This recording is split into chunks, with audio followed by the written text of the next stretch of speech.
కూడా నైట్ పూట డార్క్‌నెస్‌ని చూసి ఎందుకని ఫియర్‌గా ఫీల్ అవుతున్నామంటారు? దాన్ని ఎలా ఓవర్‌కమ్ చేయాలనేది?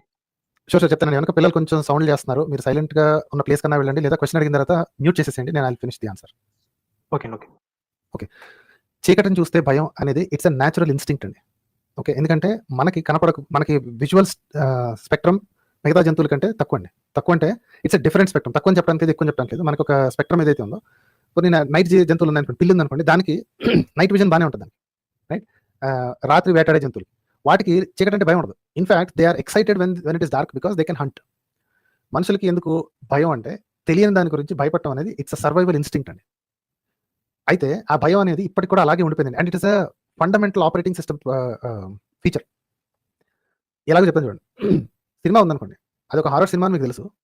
మీరే డబ్బులిచ్చి కొనుక్కొని లోపలికెళ్ళి కూర్చున్నారు. మీ చుట్టుపక్కల అందరూ 100 మంది కూర్చున్నారని మీకు తెలుసు. రైట్? కానీ అక్కడ ఒక సౌండ్ వచ్చినా, ఒక చీకటి నుంచి బ్యాక్‌గ్రౌండ్ నుంచి ఏదో జరుగుతుందని తెలిసినా ఒంట్లోంచి ఒక రకమైన భయం, ఒక వణుకు, ఒక వెన్నులో చలి వస్తా ఉంటది.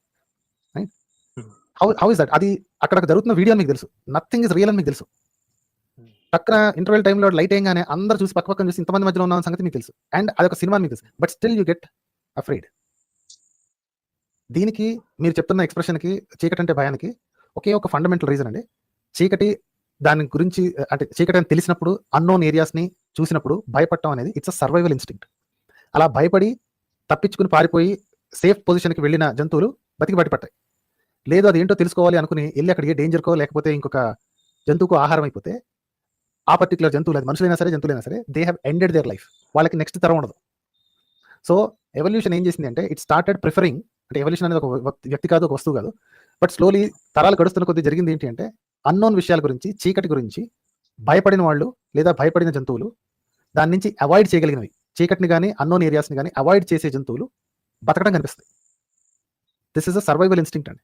It has nothing to do with దెయ్యం లాంటివి ఏమీ లేవు. This just a survival instinct.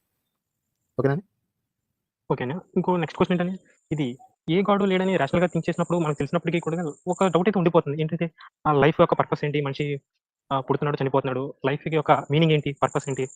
అలా ఇంత పెద్ద యూనివర్స్ ఉంది. దాంట్లో స్మాల్ ఎర్త్ ఉంది. దీనికంటూ ఒక మీనింగ్ అంటూ ఉందా? పర్పస్ ఏంటి అని?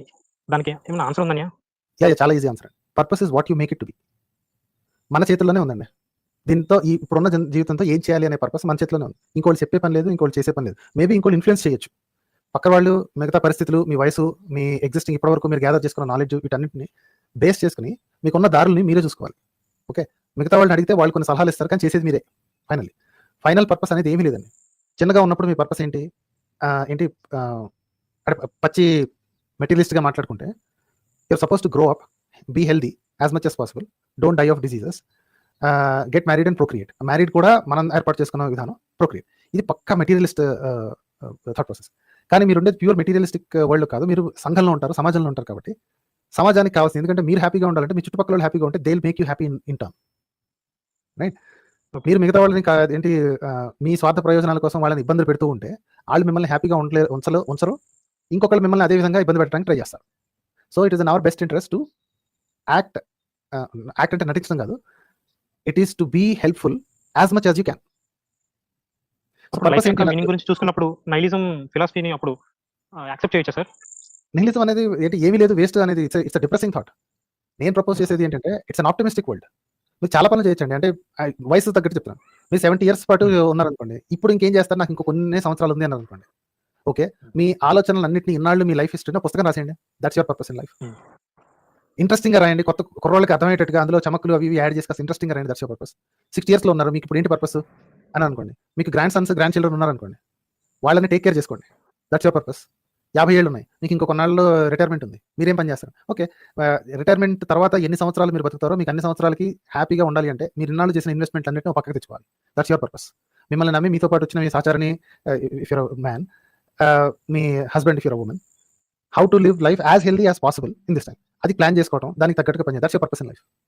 పర్పస్ ఇన్ లైఫ్ అల్టిమేట్గా ఏది ఉండదండి, ఎప్పటికప్పుడు మారుతూనే ఉంటుంది, ఎప్పటికప్పుడు ఉంటూనే ఉంటుంది. మీరు any time you can do something అండి. మీరు బతికున్న ఎన్ని సంవత్సరాలైనా సరే you can do something. So ఎవడో చెప్తే పర్పస్ తయారు చేసుకునే క్రమం మనకు పట్టలేదు. ఇన్ఫ్లుయెన్స్ చేయొచ్చు. మనకి ఏం తెలియదు అనుకోండి, కొత్త విషయం, భయ్యా నేను ఏం నేర్చుకోమంటావు, నేను ఇంకా యూత్లో ఉన్నాను, కొత్త టెక్నాలజీ ఏమైనా నేర్చుకోమంటావా, లేకపోతే కొత్త వ్యాపారం ఏమైనా పెట్టుకోమంటావా, లేకపోతే ఏదైనా ట్రెండింగ్లో ఉందా? సో దాన్ని బట్టి మీరు మార్చుకోవచ్చు. మేబీ మీరు ఉద్యోగం చేద్దాం అనుకుంటున్నారు, సడన్‌గా ఫర్ సమ్ రీజన్ మీ ఫ్రెండ్ చెప్పడం వల్ల ఎన్నో వ్యాపారంలో దిగారు. You made it your purpose to succeed in life. అవ్వలేదనుకోండి, సక్సెస్ అవ్వలేదనుకోండి, వెనక్కి వెళ్ళిపోతారు. ఇంకో పని చేసుకుంటారు. అల్టిమేట్ పర్పస్ అనేది ఏది లేదండి. You decide for your self what you do in the current situation. మీకున్న వయసు, మీకున్న ఏంటి తెలివితేటలను బట్టి, పరిస్థితులను బట్టి చేస్తారు. అంతే, దట్స్ ఆల్.